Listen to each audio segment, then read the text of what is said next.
Now back to presidential politics and the rally President Trump attended last night in northeastern Pennsylvania to boost Republican Congressman Lou Barletta's run for the U.S. Senate. The president's freewheeling remarks included his characterization about his summit last month with Russia's President Vladimir Putin. I had a great meeting with Putin. We discussed everything. I had a great meeting. Now we're being hindered by the Russian hoax. It's a hoax, okay? I'll tell you what, Russia's very unhappy that Trump won, that I can tell you. Of course, Putin said in Helsinki last month that he favored Mr. Trump's election, and U.S. intelligence officials have said repeatedly that Russia's efforts in 2016 were intended to help Mr. Trump and hurt the campaign of Hillary Clinton. The president's remarks last night also stood in contrast to this warning from his own Director of National Intelligence, Dan Coats, yesterday in the White House briefing room.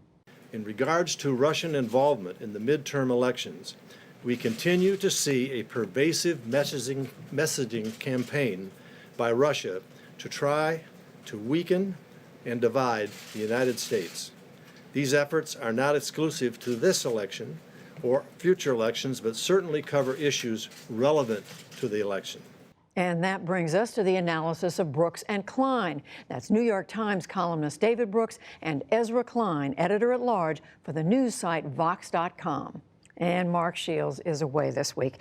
Hello to both of you. David, to you first. So on the same day that his leading national security and intelligence officials are saying we must take this Russia threat seriously, the president is out a few hours later saying it's all a hoax.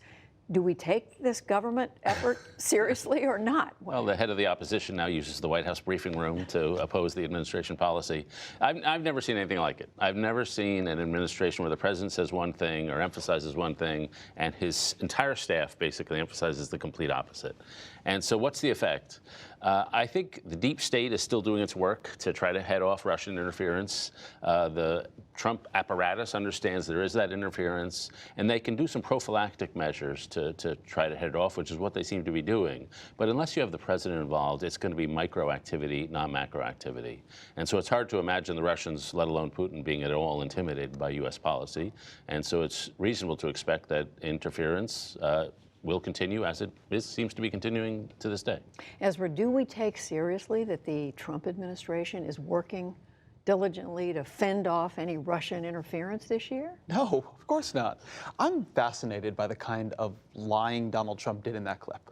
It's one thing to say, hey, I had a great meeting with Vladimir Putin, and the problem is the opposition, they don't want us to talk, right? It's one thing to shade the truth, or it's another thing to try to say, hey, look, people are just impeding me and they're wrong about it. But they then go and say, I'll tell you what, Russia never wanted Donald Trump to win. Russia hates the idea that Donald Trump won.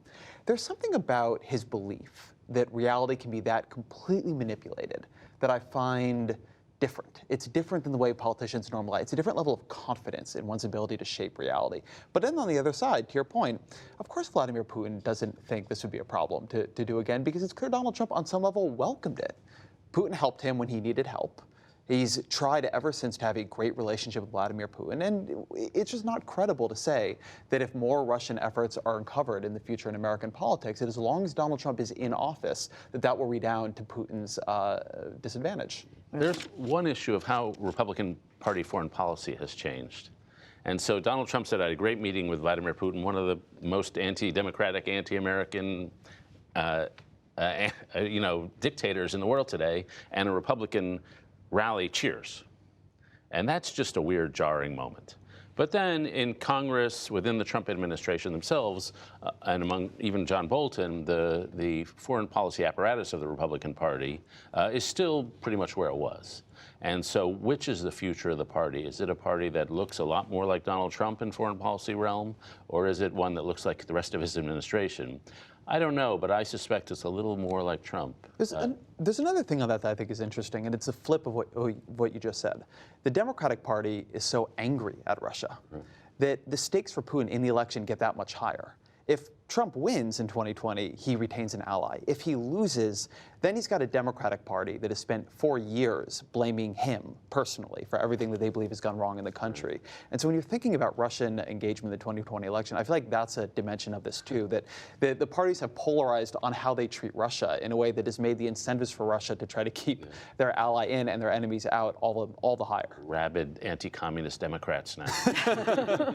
Well, before we get to 2020, Ezra, you were just talking about manipulating reality. David, you mentioned the deep state at the Wilkes-Barre, Pennsylvania rally last night, and then at a rally earlier in the week in Tampa, Florida. There were in the crowd fans cheering wildly the president, people wearing T-shirts QAnon or holding up the letter Q. And we've looked into this. We interviewed our reporter, PJ Tobia, this week, who explains it's this conspiracy theory. It's grown. It's been out there for months, but it's now at the point where it's come out into the open. Essentially, what they believe is there's a group of people supported by the Clintons, by President Obama, even by President George W. Bush, who are trying to overthrow this president, and they're going to stop that from happening. How did we get to this place? Well, you know, I used to say we tried to bring democracy to the Middle East, and we ended up Middle Easternizing our democracy, because we now have become a realm of suspicion and conspiracy theories. Remember the alleged child pornography ring that was happening in a pizzeria in Connecticut Avenue here in D.C.? These things come and go. The John Birch Society, back in the 50s, they were filled with conspiracy theories. These things come and go. The question is there a William F. Buckley? Is there a Ronald Reagan? Is there, a democratic establishment that can quash them? And now it's quite the opposite.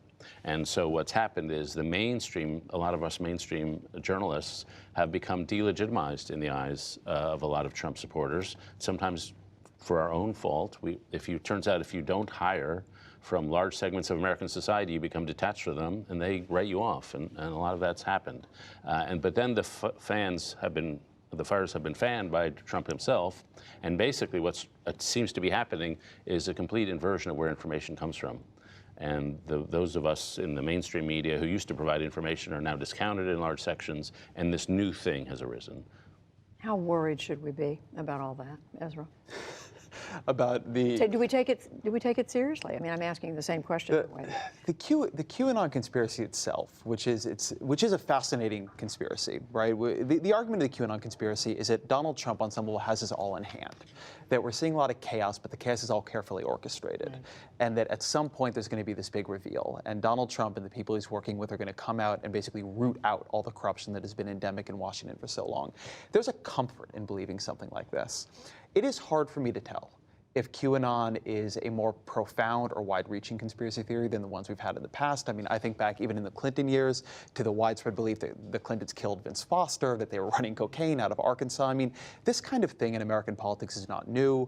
It does have a lot of salience on social media. It's a kind of thing that we cover more aggressively nowadays than we used to. The thing that I do find strange about it is I tend to associate this kind of conspiracy theorizing with the folks who are out of power. That's when you tend to see this stuff take hold. But Donald Trump and a lot of his supporters act like an out-of-power group despite being in power. There's this talk of the deep state. There's an alienation from a government that they actually have to some degree authority over. And that's a weird piece of it that could lead it to go in unusual directions. But it's thriving under a president who's in office. Yeah, David. the underlying feature is social distrust, tremendous distrust of institution, dismissal of any institution. So an assumption that every institution, whether it's a hospital, a newspaper, they're all corrupt. They're all in it for themselves. It's all a con on the American people. And once you embrace that as your fundamental truth, this is sort of what happens. Well, another thing we saw this week, I guess this has been brewing for some time, was the conservative libertarian Koch brothers, billionaire business people who invested a lot of their money in supporting candidates they believe in, David. They were quoted in a Washington Post story as being critical of the president, saying the government's spending too much, critical of his trade policy, and so on. The president responded, not gently, said the Kochs, he said, and their allies have become a total joke in real Republican circles. I don't need their money or bad ideas. I've beaten them at every turn. Is this a fight to the finish? The president says they don't matter. Do they matter still?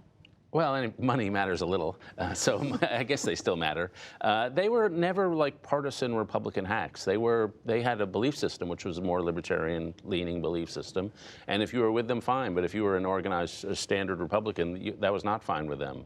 And so they were there were two ways the Republican rejection of the Republican establishment could go. It could go in the Koch direction, which was a more libertarian direction, but it didn't. It went in the Trump direction. And he was more in touch with people's views about entitlement programs, about the role of the state. And so I think it's very clearly that the libertarian moment that always seemed burbling ever since Newt Gingrich and even John Kasich back in the day, Dick Armey, that was a moment that has not grown. And so this is, in fact, not just a fight between a couple of rich people. This is really a philosophical dispute between a populist-leaning party and a much more libertarian one. It's fascinating. They're going after spending in this administration. We've been reporting this week about the deficit climbing and climbing. The government's now having to borrow money to pay for what it wants to do. It's interesting the way that these groups are fighting. So on the one hand, Donald Trump has given the Kochs a lot of what they want. Not everything, but there are a lot of places where there have been convergences.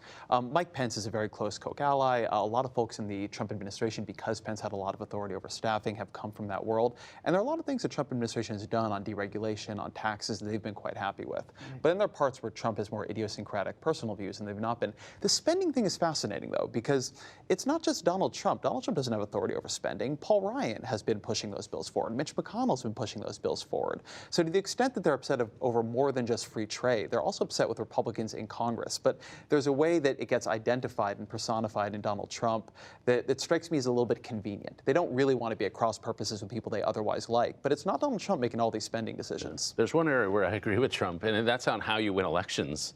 The Koch method is you pour billions of dollars into different congressional races. Their record is terrible. They do well when Republicans do well. They do terribly in years when Republicans do terribly. There's not a lot of evidence that their method is really a great method for winning elections.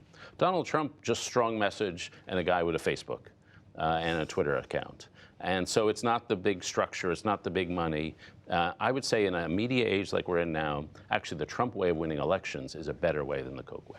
Well, I do want to spend a minute and a half that we have left talking about a Democrat, and that is former President Obama, Ezra, who came out a couple of days ago with, 81 Democrats running for office across the country, mostly congressional offices, some state seats, saying these are some people I'd like to support. What does this say to you? Is it going to have an impact this year? I can't quite make all that much sense of it. It was not a vast enough set of endorsements to be pushing a particular message in through the election. It's not like the way Bernie Sanders is going around endorsing people who support Medicare for all, or Seth Moulton is endorsing veterans. So it's a lot of folks who are basically mainstream Democrats, some people who have former ties to the Obama administration. It's engagement for Obama, but it isn't the level of party leadership or party redirection that some people have wanted from him. And so it ends up where I think a lot of Obama's political engagement does now, which is between the people who don't want him involved at all and the people who want him to retake a leadership role in the Democratic Party. It seemed basically pretty standard. Excuse me, he just issued a paper statement. Yeah, what struck me was how many local places I think he feels that the Democrats tend to focus national and not enough local, and they've done poorly locally as a result. Redistricting will be coming up before too long, and I think he wants the party to be focusing on that. So I think he's trying to do something he didn't do a great deal of when he was president, which was to rebuild the local Democratic Party. Well, a lot of people have been waiting to see what he's going to do. He says there are more he's going to endorse. We will see. All right. Thank you both. David Brooks, Ezra Klein. Thank you. Thank you. Thank you.